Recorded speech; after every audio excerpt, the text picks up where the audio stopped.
ಈಗ ಸದ್ಯಕ್ಕೆ ನಾನು ಕೇರ್ಪುರಮಲ್ಲಿ ಇದ್ದೀನಿ. ಕೇರ್ಪುರಂ ರೈಲ್ವೆ ಸ್ಟೇಷನಲ್ಲಿ ಇಲ್ಲಿಂದ ಸುಮಾರು ಇನ್ನೂ ಒಂದು 20 ನಿಮಿಷ ಇದೆ ಟ್ರೈನ್ ಬರೋದಕ್ಕೆ.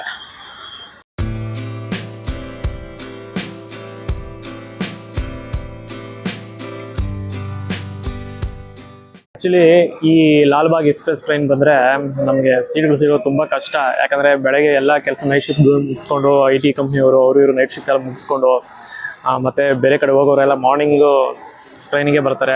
ಸೊ ಮಾರ್ನಿಂಗ್ 6 o'clock ಒಂದೇ ಬರುತ್ತಿದ್ರೆ ಮತ್ತೆ 6:47 ಆ ಟೈಮಲ್ಲಿ 6:50 ಆ ಟೈಮಲ್ಲಿ ಲಾಲ್ಬಾಗ್ ಎಕ್ಸ್ಪ್ರೆಸ್ ಇರೋದು. ಫುಲ್ಲು ಕ್ರೌಡ್ ಇರುತ್ತೆ. ಬಟ್ ನಾನು ಬುಕ್ ಮಾಡಿದ್ದೀನಿ. ಬಟ್ ಒಳಗೆ ಹೋಗೋದೇ ಸ್ವಲ್ಪ ಕಷ್ಟ. ನೋಡೋಣ. ನೋಡಿ ಇದೆಲ್ಲ ನಿಂತಿರೋದೆಲ್ಲ ಅದೇ ಟ್ರೈನ್ಗೋಸ್ಕರ. Full crowd.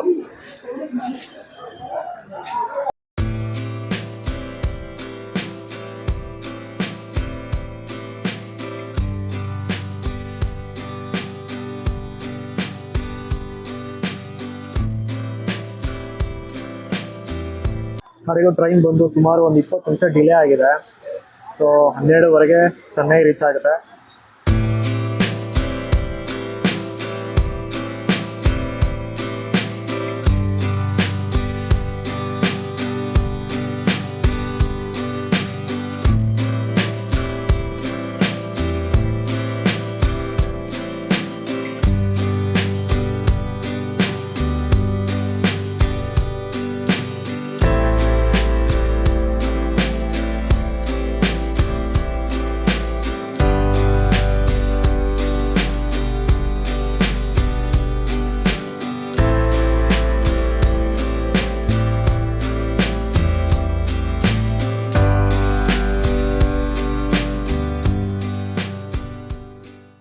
ಈಗ ನಾನಿದ್ದೀನಿ ಚೆನ್ನೈ ಸೆಂಟ್ರಲ್ ರೈಲ್ವೆ ಸ್ಟೇಷನ್ ಅಲ್ಲಿ. ಇಲ್ಲಿಂದ ಮಹಾಬಲಿಪುರಮು ಸುಮಾರು ಒಂದು 2 hour ಜರ್ನಿ ಆಗುತ್ತೆ. ಯೂಶಲಿ ಎಲ್ಲರೂ ಬಸ್ಸಲ್ಲಿ ಹೋಗ್ತಾರೆ. ನಾನು ಈ ಸಲ ಟ್ರೈನು ಮತ್ತೆ ಬಸ್ಸಲ್ಲಿ ಹೋಗ್ತಾ ಇದ್ದೀನಿ. ನಾನು ಬೆಳಿಗ್ಗೆ 6 ಗಂಟೆಗೆ ಮನೆಗೆ ಬಿಟ್ಟೆ. 6:15 ಕೇರ್ಪುರಂ ರೈಲ್ವೆ ಸ್ಟೇಷನ್ಗೆ ಬಂದೆ. ಕೇರ್ಪುರಂ ರೈಲ್ವೆ ಸ್ಟೇಷನ್ಗೆ ಬಂದ್ರು 6:50ಗೆ ಟ್ರೈನ್ ಇದ್ದಿದ್ದು. ಬಟ್ ಟ್ರೈನ್ ಬಂದಿದ್ದು 7:50ಗೆ. ಅದು ಫೈನಲಿ ಅದು ಚೆನ್ನೈಗೆ ರೀಚ್ ಆಗಿದ್ದು 12:30ಗೆ. So almost 5.5 hour journey. ಅದರಲ್ಲಿ 30 minutes ಡಿಲೇ ಆಗಿದೆ. ಇನ್ನು 2 hours ಇಲ್ಲಿಂದ ಅಲ್ಲಿಗೆ ಹೋಗ್ಬೇಕು. ತುಂಬಾ ಹ್ಯೂಮಿಡಿಟಿ ಇದೆ. ತುಂಬಾ ಅಷ್ಟು ಬಿಸಿಲಿಲ್ಲ, ತುಂಬಾ ಸೆಕೆ. ಬನ್ನಿ, ಇಲ್ಲಿಂದ ಎಷ್ಟು ದೂರ ಆಗುತ್ತೆ, ಹೇಗಿದೆ ಅಂತ ನಾನು ಡೀಟೇಲ್ಸ್ ನಿಮ್ಗೆ ಈ ವಿಡಿಯೋದಲ್ಲಿ ನಿಮ್ಗೆ ತೋರಿಸ್ಕೊಡ್ತೀನಿ. ರೈಲ್ವೆ ಸ್ಟೇಷನ್ ಇಳ್ಕೊಂಡು ಚೆನ್ನೈ ಪಾರ್ಕ್ ಬರ್ಬೇಕಾಗತ್ತೆ. ಚೆನ್ನೈ ಪಾರ್ಕ್ ಇಂದ ತಿರುವನಮಣಿಯೂರು ಸ್ಟಾಪ್ ಇಳ್ಕೋಬೇಕಾಗುತ್ತೆ. ಸೊ ಜಸ್ಟ್ 5 rupees ಅಲ್ಲಿಂದ ಚೆನ್ನೈ ರೈಲ್ವೆ ಸ್ಟೇಷನ್ ಇಂದ ತಿರುವನಮಣಿಯೂರು ರೈಲ್ವೆ ಸ್ಟೇಷನ್ಗೆ. ಸೊ ನೋಡಿ, ಅದೇ ಕೆಳಗಡೆ ಹೋಗ್ಬೇಕು ನಾವು ಆ ಸಬ್ವೆಗೆ. ಸೊ ನಿಮ್ಗೆ ಸ್ಟ್ರೈಟ್ ಹೋದ್ರೆ ಮೆಟ್ರೋ ಸ್ಟೇಷನ್ ಇಲ್ಲಿ ಹಾಕಿದೆ ನೋಡಿ. ಸೊ ಸೆಂಟ್ರಲ್ ಪಾರ್ಕ್ ಸ್ಟೇಷನ್ ಇದು. ಇದೆ ನೋಡಿ ಚೆನ್ನೈ ಪಾರ್ಕ್. ಇಲ್ಲಿಂದ ನಾವು ತಿರುವನಮಣಿಯೂರ್ಗೆ ಟಿಕೆಟ್ ತಗೋಬೇಕು. ಎಷ್ಟು ತಗೊಂತಾರ ಗೊತ್ತಿಲ್ಲ. ನನ್ಗೆ ಗೊತ್ತಿರೋ ಪ್ರಕಾರ 5 ರೂಪಾಯಿ ಅಂತ ಹೇಳಿದ್ರು. ಸೊ ಚೈನ್ದು ಗೊತ್ತಿಲ್ಲ, ನೋಡೋಣ. ಅಲ್ಲಿ ಜನ ನೋಡಿ ಎಷ್ಟು ಜನ ಇದಾರೆ ಅಲ್ಲಿ. 5 ರೂಪಾಯಿ ತಿರುವನಮಣಿಯೂರ್. ಹೆಸರು ಕೂಡ ಹೇಳಕ್ ಬರ್ತಲ್ಲ ನಮ್ಗೆ. ಸೊ 5 ರೂಪಾಯಿ. ಸೊ ಇವಾಗ ಇಲ್ಲಿಂದ ನಾನು 1 hour ಜರ್ನಿ ಮಾಡಬೇಕು. ಮತ್ತೆ ಅಲ್ಲಿಂದ ಬಸ್ ಮತ್ತೆ ಕ್ಯಾಚ್ ಮಾಡ್ಬೇಕಾಗತ್ತೆ. ಸೊ ಸುಮಾರು ಆಲ್ಮೋಸ್ಟ್ ಒಂದು 2 hours ಆಗುತ್ತೆ. ನನಗೆ ಕೇರ್ಪುರಂ ಇಂದ ಚೆನ್ನೈಗೆ ಬರೋಕ್ಕೆ 165 ರೂಪಾಯಿ ಆಯ್ತು. ಇಲ್ಲಿಂದ ತಿರುವನಮಣಿಯೂರ್ಗೆ 5 ರೂಪಾಯಿ. ಟೋಟಲ್ 170 ರೂಪಾಯಿ ಆಯ್ತು. ಬೆಳಗ್ಗೆ ಟಿಫನ್ ತಿಂದಿಲ್ಲ.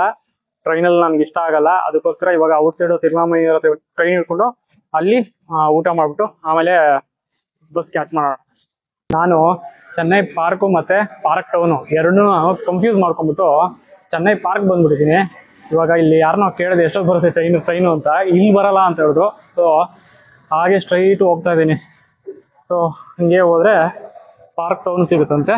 ಅಲ್ಲಿ ನಾನು ಟ್ರೈನ್ನ ಕ್ಯಾಚ್ ಮಾಡಬೇಕು. ನೋಡಿ, ಇಲ್ಲಿ ತಗೋಬೇಕಾಗಿತ್ತು ಟಿಕೆಟು. ನಾನು ಅಲ್ಲಿ ತಗೊಂಡು ಬಂದೆ. ನೋಡಿ, ಈ ಸ್ಕೈ ವಾಕ್ ದಾಟಿ ನಾವು ಆ ಕಡೆ ಹೋಗ್ಬೇಕು. ನಾನು ಚೆನ್ನಾಗಿ ತುಂಬ ಸಲ ಬಂದಿದ್ದೀನಿ. ಆದರೆ ಟ್ರೈನಲ್ಲಿ ಯಾವತ್ತೂ ಜರ್ನಿ ಮಾಡಿಲ್ಲ, ಲೋಕಲ್ ಟ್ರೈನಲ್ಲಿ. ಆದ್ದರಿಂದ ಈ ಸಲ ಲೋಕಲ್ ಟ್ರೈನಲ್ಲಿ ಜರ್ನಿ ಮಾಡೋಣ ಅಂತ ಒಂದು ಆಸೆ. ಆದ್ದರಿಂದ ಲೋಕಲ್ ಟ್ರೈನಲ್ಲಿ ಹೋಗ್ತಾ ಇದ್ದೀನಿ. ನಾನು ಹೈದ್ರಾಬಾದಲ್ಲಿ ಹೋಗಿದ್ದೀನಿ. ಇಲ್ಲಿ ಚೆನ್ನೈಲಿ ಹೇಗಿರುತ್ತೆ ಅನ್ನೋದನ್ನ ನೋಡೋಣ.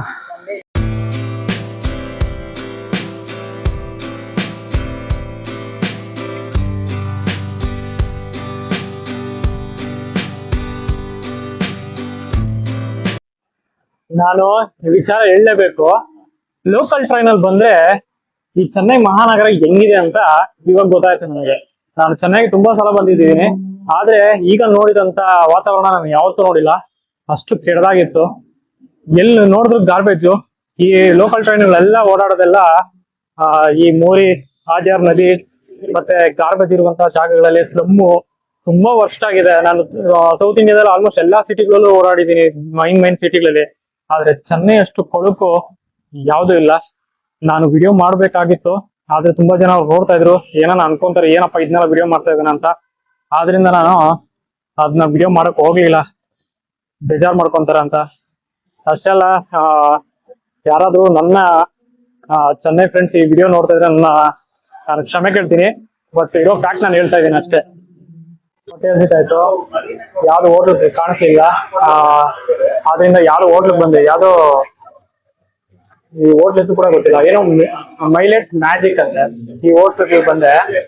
ಈ ಹೋಟ್ಲಲ್ಲಿ ಯಾವ್ದೋ ಕರುವಳಿಪುಳಿ ರೈಸ್ ಅಂತೆ, ಅದು ಹೇಗಿರುತ್ತೆ ಗೊತ್ತಿಲ್ಲ ನನಗೆ, ನೋಡೋಣ ಅಂತ ಗೊತ್ತಿಲ್ಲ. ಇದು ಹೆಂಗಿರುತ್ತೆ ಟೇಸ್ಟು,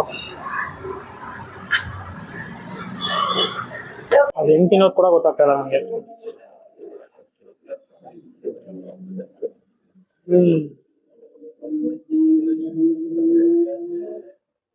ಒಂಥರ ಡಿಫ್ರೆಂಟ್ ಆಗಿದೆ ಟೇಸ್ಟ್. ನಮ್ಮ ಕಡೆ ಸ್ವಾಮಿ ಮಾಡ್ತಾ ಇದ್ರು, ಯಾರಿಗಾದ್ರೂ ಕೋಲಾರ ಚಿಕ್ಕಬಳ್ಳಾಪುರ ಕಡೆ ಇರೋರ್ಗೆ ಗೊತ್ತಿರುತ್ತೆ ಆ ಸಾಮೆ ಹೇಗಿರುತ್ತೆ, ಆ ರೀತಿ ಇದೆ ಟೇಸ್ಟ್. ಅದ್ಯಾವ್ದೋ ಹೆಸರು ಕೂಡ ಬರ್ತಾ ಇಲ್ಲ ನನಗೆ. ಆ ರೈಸು ಅದಕ್ಕೆ 100 ರೂಪಾಯಿ ಕೊಟ್ಟೆ.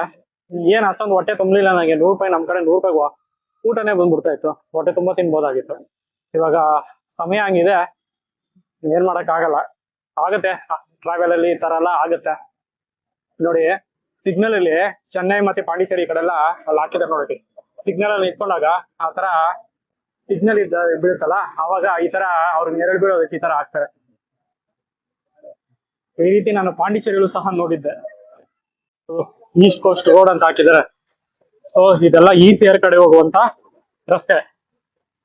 ECR ಅಂದ್ರೆ ಈಸ್ಟ್ ಕೋಸ್ಟ್ ರೋಡ್ ಅಂತ.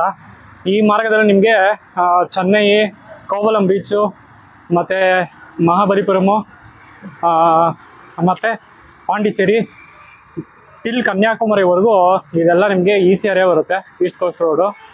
ಇನ್ನೊಂದು ಹೇಳಲೇಬೇಕು, ಮಹಾಬಲಿಪುರಂಗೆ ಇನ್ನೊಂದು ಹೆಸರಿದೆ, ಮಾಮಲಾಪುರಂ ಅಂತ. ಅದು ಯಾಕೆ ಆ ಹೆಸರು ಬಂತು ಅನ್ನೋದನ್ನ ನಾನು ಮುಂದೆ ನಿಮಗೆ ಹೇಳ್ತೀನಿ. ಎಕ್ಸಾಕ್ಟ್ ಆಗಿ 2:15 ಇವಾಗ ಬಸ್ ಸಿಕ್ಕಿದೆ. ಬಹುಶಃ 3 ಗಂಟೆ 3:15 ಹೋಗ್ಬೋದು, 3 ಗಂಟೆ 3:15 ಒಳಗಾಗಿ ಹೋಗ್ಬೋದು.